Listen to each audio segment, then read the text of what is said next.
Avoid these things to keep your jumping spider safe. Hello everyone, welcome back to Spooderpods. I am David and I am joined by my conures, Pickles up there and Scampy here to do this video on jumping spider dangers. It's something I felt I should do for a while now, so I finally got around to it, because there are lots of dangers to your jumping spider and things that could harm them even without you intending to, and I thought it would be well worth to help others avoid these pitfalls and keep their jumping spiders safe. Now, one of the biggest dangers to your jumping spider is the use of household chemicals. You want to avoid using chemicals to clean your jumping spider enclosure. Ideally, you want to avoid using any sorts of chemicals around their enclosure as well. You don't want to be using like astringent cleaners. Even soap's not the best thing to use. And if you have loads of strong perfumes, or you're doing burning incense or candles around them, that's probably not good either, unless it's at some distance. Not quite sensitive as other animals to this, but it's better safe than sorry. Avoid those chemicals. If you want some tips on how to clean your jumping spider's enclosure, I've got a great video which I'll leave a card for now.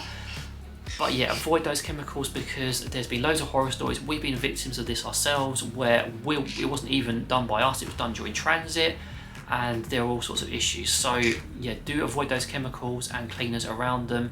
Just use vinegar or water, just like in the video I linked, and be safe around them.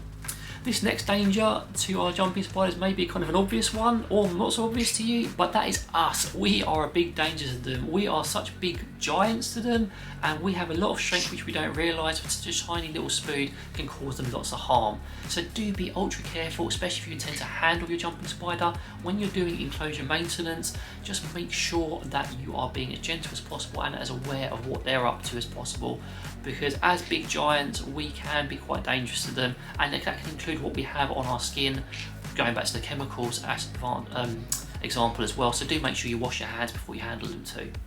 Now, other pets can be a big danger to your spood as well. These guys not so much, although Kipling, one of our other conures, does love to jump on the spider's enclosure and generally be an absolute pest. So do be aware of other pets around them, especially if you do have them out and you are handling them.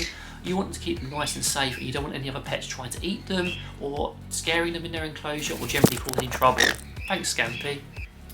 Another common danger to your jumping spiders are oversized prey. Now, if you're giving your jumping spider prey that's too big, for example, some people give them huge mealworms or very big locusts, that can be dangerous to them, especially if they're maybe nearing pre-molt.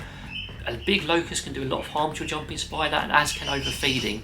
So make sure you're using appropriately sized prey for them, and if that prey isn't eaten, you're making sure you remove it, because you want your jumping spider to be nice and safe and to have a nice happy meal. Now, another danger I wanted to talk about is temperature as well, and that's overheating or overcooling. Obviously, if your jumping spider gets too cold, it becomes very inactive and it can be very dangerous if it gets very, very cold. But overheating can also be a problem. If you're overheating your spider, it can basically create a very dry environment, which some spiders thrive on, but a lot of jumping spiders like the regius prefer slightly damp. But it can take all the moisture out of that environment, and you want some humidity there for them unless they're a desert dwelling species. It can also actually overheat them when you do overheat them. For example, when they're in the wild, they're not in an enclosure, there's wind, there's all sorts of things that act as a natural coolant. If they're in an enclosure and you leave them, say for example, on your windowsill in the sun, that is a greenhouse to them, and that's going to really bake them. You can even fry them. So sorry to use the analogy. So do make sure you're keeping the temperature stable, and if you do let them out in the sun, then they're only there for a while, or they're basically being taken out of that direct sunlight after a little while to stop their enclosure from drying out or getting overly hot.